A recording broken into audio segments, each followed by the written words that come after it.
Well, hello everyone. Welcome to my weekly video show, What's Caking Baby? This week we're going to work on chocolate ganache.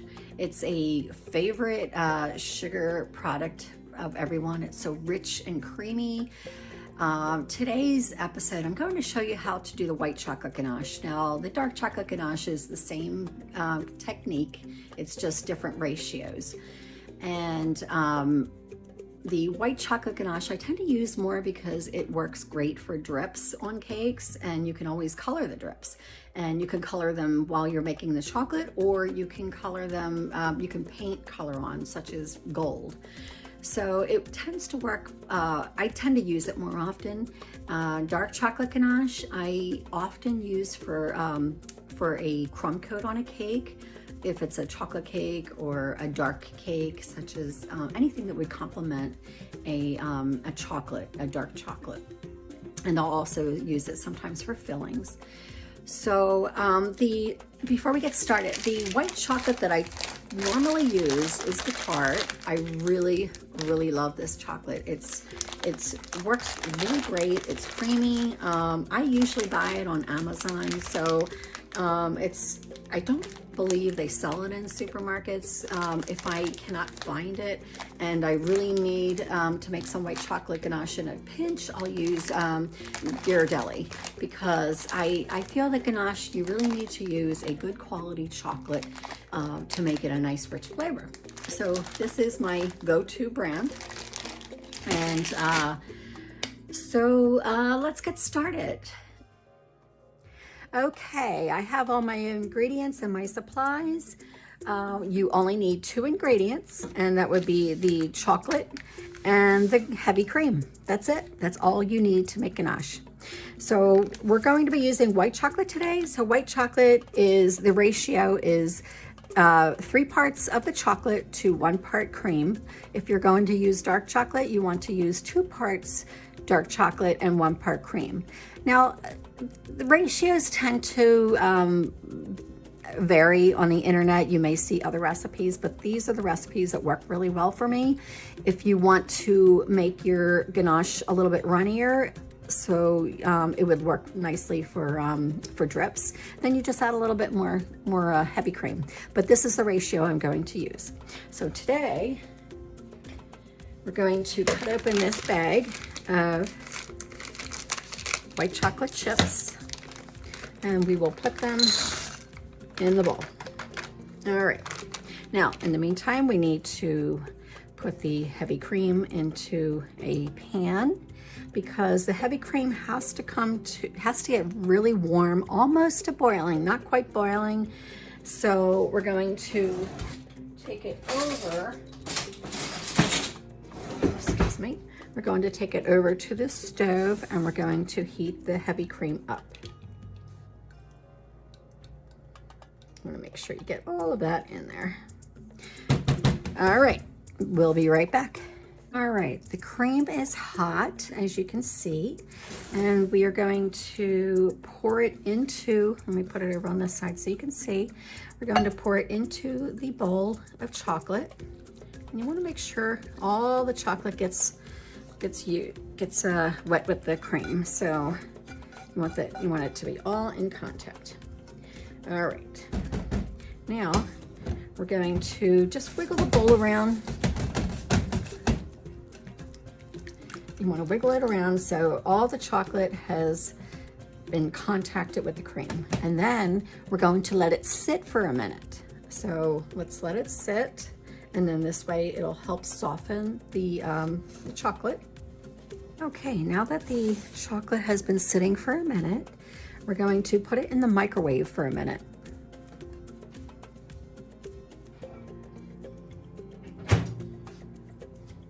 Okay, now it's very hot, so we're going to let it sit a minute.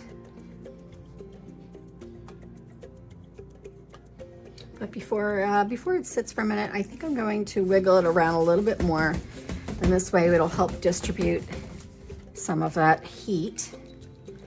Let's do a quick wiggle. There we go. We loosened up all those chips that are stuck to the bottom.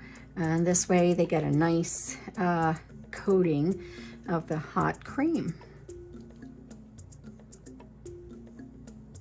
All right, so now we're going to let it sit for a minute.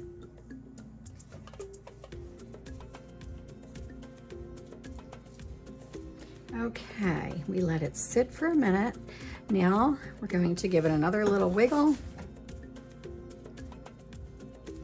And then the magic starts. We're going to slowly start stirring this around.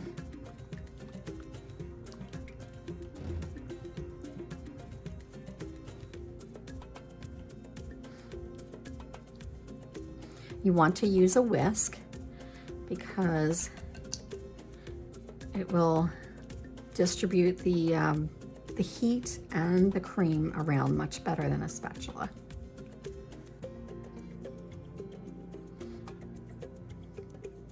And there's some magic going on here. It's the chocolate's melting and starting to break up a little bit. You may see a little bit of curling. You may see it kind of looking kind of funny, and you're not going to be sure whether you're doing it right. But believe me, you are. It's a stage that the chocolate goes through in the process of turning into the ganache. So it's a matter of just stirring. And you have it all together.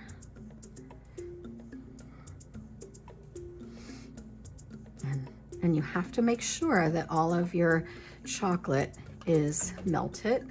If need be, you can put it back in the microwave for 15 second intervals, just until the chocolate is completely melted. But before you want to do that, you want to give it a good stirring for a minute or so, because stirring it up will actually help melt the chocolate, because it's distributing all that heat around and the chocolate is coming to form. And look at this, it's coming to form here. I still have some chunks here, so I'm gonna just keep stirring.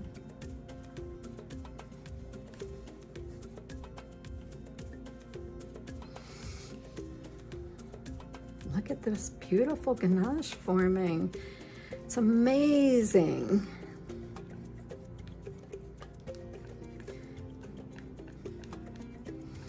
Now I'm going a little bit faster because I'm trying to get those stubborn little chunks that are still in there.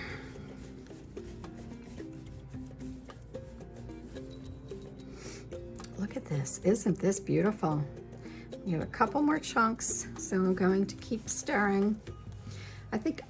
Because the bottom of the bowl is still pretty hot, so I don't think I'm going to put it in the microwave. I think just stirring is going to help melt those chips that are still a little chunky there.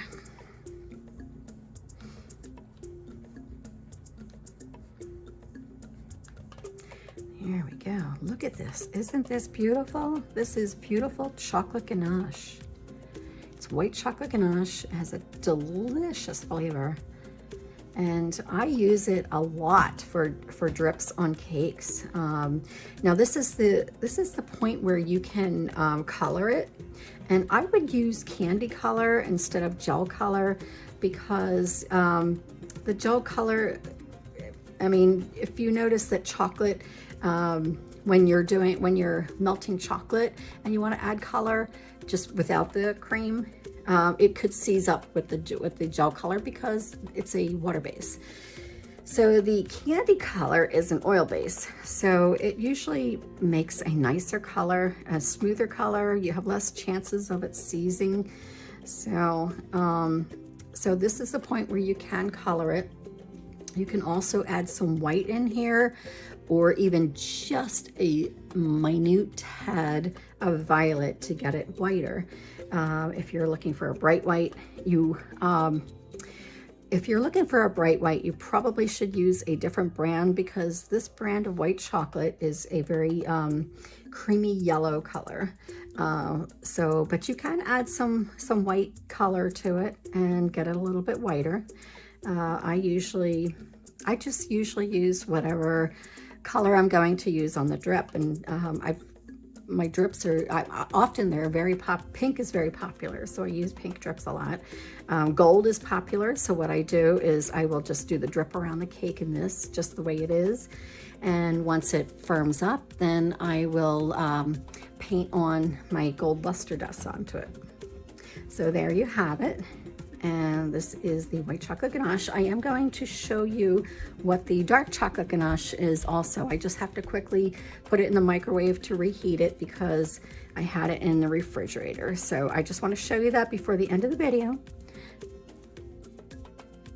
Okay, while we're waiting for the dark chocolate to melt a little bit in the microwave, I just want to tell you what I usually do from here.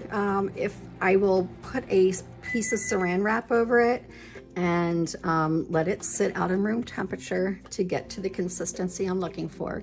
If I want it to use it for a drip, then I don't want it to firm up too much because then it'll be too thick. But this is a perfect consistency right here for a drip. And so that is, or if I'm going to use it later, I'll just let it sit out in room temperature, firm up.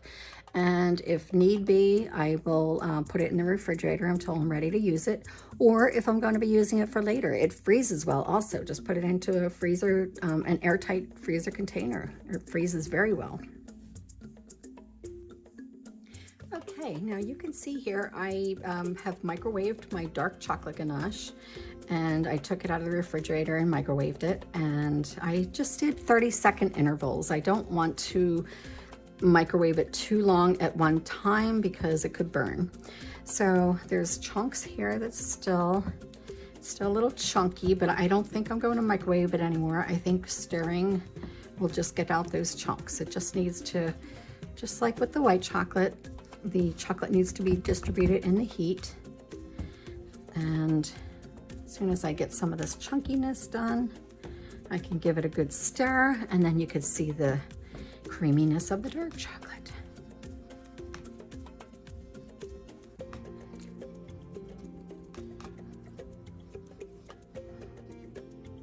And it gets, once you stir it up the way that it's going to be finished, it gets a nice shiny coat to it. It's just really gorgeous.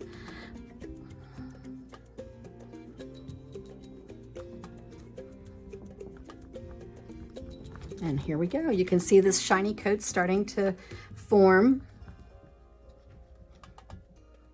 And look at this, beautiful. There's still some that hasn't completely melted.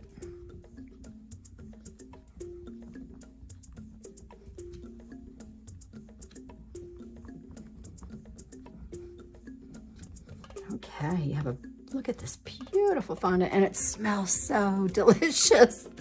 It really does. Oh, I'm a sucker for ganache. I just love it.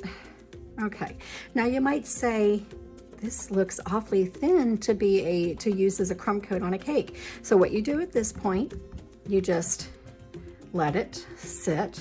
Make sure it's completely smooth. Make sure you melted everything and you have all the chunks out.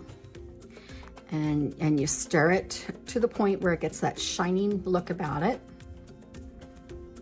And then you put saran wrap over it, and you just let it sit until it gets to the consistency that you're looking for. Usually, if you're going to use it for a crumb coat, you want a soft buttercream consistency. This is definitely too thin, or yes, too soft.